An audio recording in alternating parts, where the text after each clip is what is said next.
I think we could go a couple directions with autopilot, but the way at least I took it is autopilot is nice when there's calm skies and everyone likes to be on autopilot, right? I've got to do it like once or twice. You can click the button and everything goes right generally, but Yeah. um, at least my reality, I feel like, is that that's not how it always goes, right? We're taught as pilots when you hit weather, when you hit icing, right? These are things where what are you taught immediately? Turn off that autopilot and hand fly the plane. So we have to take some of those physical controls sometimes because it's not always going to go smooth. Autopilot's nice, but you have to have that pilot there that still can communicate with ATC, right? That's not something that autopilot is, quite good enough at yet, maybe in the series in Yeah. the coming future, but you need to be able to communicate and you need to be able to take control when things, do go wrong or start to veer off path, right? Autopilot's not always going to get you there. It's not always going to get you all the way to landing. So that's where that pilot is still really necessary. Well, and I bring it up because autopilot shows up in ERP implementations in several different ways, right? One is and probably the biggest one is the leadership is not engaged. That project kicks off, a great start to the project, and the executive sponsorship or whatever the leadership of that project is just steps back and assumes that things are going to go the same way throughout this year and a half long project. And when executives check out, the project tends to drift because everyone needs those people to be engaged. The executive sponsors need to make key decisions, prevent risk, mitigate risk, help you get out of risky situations. And being disengaged or assuming the plane's going to fly itself. Yeah, you have a team, right? But executive sponsor to me is the chief pilot on this 18-hour flight between here and Sydney, Australia, let's just say. You can't put it on autopilot for that whole time. You have to stay engaged. You have to know what's going on, even if you're going to go take a nap in the back. I think that's what they do. Um, my little brother is a commercial pilot, by the way, so I asked him questions about how you can go take naps in the back, and he said we don't do that. Um, the other piece of autopilot is also vendor drift, right? The vendors can lose focus. Again, it's nobody's fault. If no one's watching the project at all times, no one's keeping track of whether or not both parties are getting what they want out of this engagement, there can be vendor drift where, that it happens to the best of us. You're trying to maximize your margins and profits, get the project done, get it live, go on to the next implementation, and you can tend to lose track of customer service, what the client wants, what we signed up for, and just check boxes. So that's the other side of autopilot that can be really detrimental to the project. So having active controls with active hands-on leadership throughout the implementation journey is really important. Now, that's when I say that, I don't mean that the sponsor needs to be in every project meeting, every configuration session, but they need to have the right structure in place so that they can play the executive sponsor role. And we've talked quite a bit about what that means and what it doesn't. It's different from program management. Executive sponsorship is something that you are more of like I said, the pilot. You're making sure you have the budget, that the political climate remains in your favor, and that the outcome is going to really enhance the organization's operations. Let me see if we have any questions. All right, Mason, you see any similarities between a clear flight plan and pulling together an implementation roadmap? You want to take that, Isaac? Yeah, sure. Same thing. Yeah. Yeah, we talked about, flight plans a lot. Um, Pilots, we don't take off typically without a flight plan, right? Even if you're flying just for fun, generally you've done, something beforehand. And either way, you have a plan that you've talked with your co-pilot about or you've told ATC about. Um, ERP projects should not take off without a plan either, right?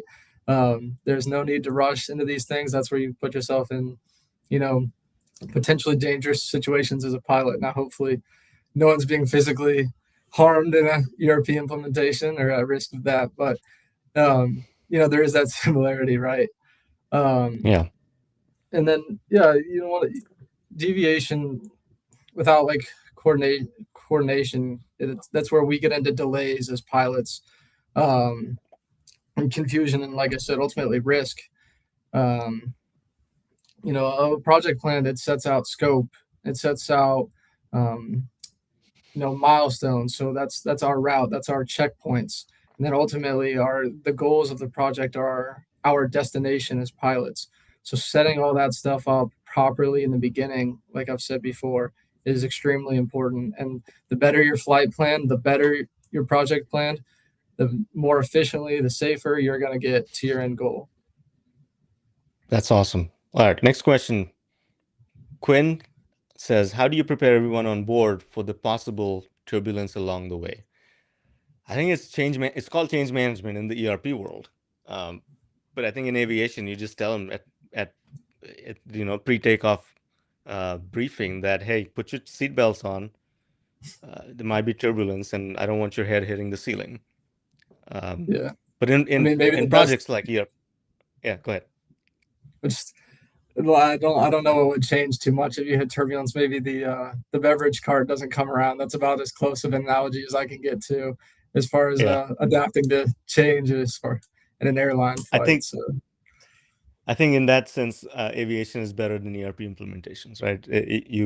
In a digital transformation, if you have turbulence, you're talking about disgruntled employees, you're talking about customers not being served, you're talking about political risk. You're in the newspapers because your project isn't going well.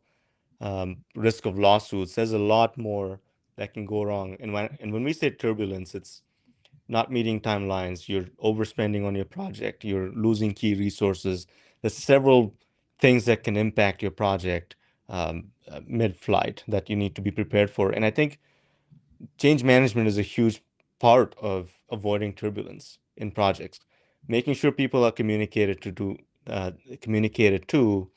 they know what's going on, what the outcomes are going to be, what the timelines are, and what's expected of them um, as they're doing their day jobs, by the way, right? So there's a lot of communication that needs to happen early, upfront, and on an ongoing basis to make sure that turbulence in projects doesn't really impact anything too much.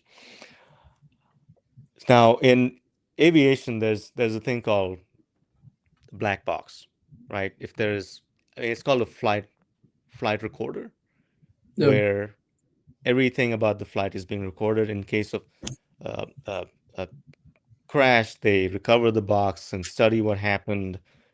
And ERP implementations are not fatal, not yet. I haven't seen one, but I think similar concept, right? You have to establish KPIs. We keep talking about what it means to go live, right? Just meaning that the system is installed and it's working for the software provider doesn't mean that the client is live.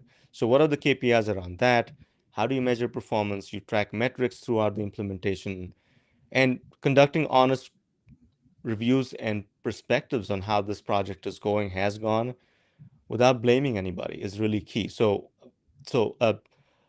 postmortem, once you go live with the project, even if it goes well, is really important. You have to go back and look at what worked, what didn't work. Did we meet our KPIs? Did we meet our timelines, our milestones, our budgets?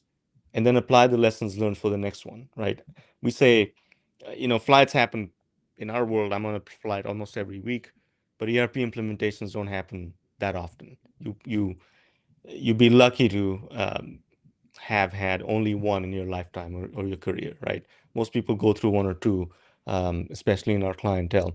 So applying lessons learned, and building better next phases or um, next projects is critically important. And that's another thing that aviation does really well. There's a lot of data being collected. There's a lot of KPIs that come out of those checklists and your flight plans. How much did you stick to the plan? What changed? Why did you change? Especially in an accident, that's really important to go back and check. And then the last thing is landing. How do you land this plane? Um, And by the way, I think landing to me was much easier than taking off. I don't know why. I just couldn't. I Wow, just figured that out quicker. that's a What about rare you? experience. So you're gifted in that, I guess. I don't know, man. But let's talk about what that means in ERP implementations, typically going live, making sure your users can use the product. You've taken all of this pain to plan, to find the money, to find the political support. You've flown the plane for a couple of years. Now it's time to go live. And of course, as pilots, there's checklists, right? You have to make sure that your pre-landing checklist is all ticked off, that you have your landing gear down, and you're on approach. Um, Tell me what a pilot goes through right before landing. Yeah, absolutely. I mean, you hit it on the head. Hopefully landing is, once you learn how to do it, obviously, hopefully it's the easiest. It's the best part of the flight. You've got there, you've got to your goal safely, efficiently, whatever it might be. Um, but you're right. It's everything that went into it beforehand is now going into that, right? Did you plan accordingly so you're landing with enough fuel, or did you take on too much fuel so now you're landing heavy and so now you need a longer runway, whatever it might be, a timeline extension. Um, Yeah, all of those things go into a safe and proper landing. And I think my best analogy was some of my best landings came from my best approaches, right? If you come in, and as pilots know this, if you come in too high and now you got to pull power and you got to add a bunch of flaps or maybe even slip the plane, which is really fun. I don't know if you got to do that, but yeah, um, like, or if you come in too low, so now you're adding extra power to try and get back on your glide slope, whatever it might be. Those can make for unsafe and less good landings overall, right? So if you've done all the work beforehand and you can't lose, you can't get distracted, right? That yeah, approach, you can start to, oh, we're pretty much there. We can stop doing the checklist. I see the airport. We're pretty much there. Whatever, that can't happen, right? You have to keep following the checklist. You have to keep paying attention. You have to set yourself up for, on glide slope so that you have that soft landing and you're there successfully. The project has gone through well. And so I think a lot of it, like we said, the landing is obviously the end goal, but a lot of that work is done beforehand and setting it up. right. And you always have the chance to go around. If you don't feel right, go That's around. What absolutely that right. means in That's right. aviation is if you're not hitting all of these metrics, you're not on the right path, you're not at the right angle, you're not at the right altitude, you don't have enough power, we're always taught to go around. What that equates to is if you're not ready to go live on a certain day, don't do it. The risks are too high. So And it that's all goes back ATC. to, yeah, ATC knows that, right? They'll clear you to land, right? But it is ultimately up to the pilot to set that and say, yeah, "Hey, I'm not comfortable. I'm going to go around," and they accept that every time. I think that yep, kind of relates pretty well. yep. Every time. And as long as you have fuel, they'll let you go around. So Yep. that equates to you can change your mind. It's not as easy as going around. There's a lot more implications, but you don't have to. If you're not ready, don't do it. But that therein lies the gray areas, the fine print. What does being ready for go live mean? And how do you know? You have to define it early. What does that mean for you? What does it mean for you, the user, not the software provider? Your users need to be ready to go live. Your systems need to be ready. You need to define all of that upfront before you even take off on this project. And then all of this done, like Isaac said, it's a soft landing. You don't even know you're there. If you're me, back of the plane, I'm napping, not as a pilot. And the best landings are where you're at the gate and you wake up.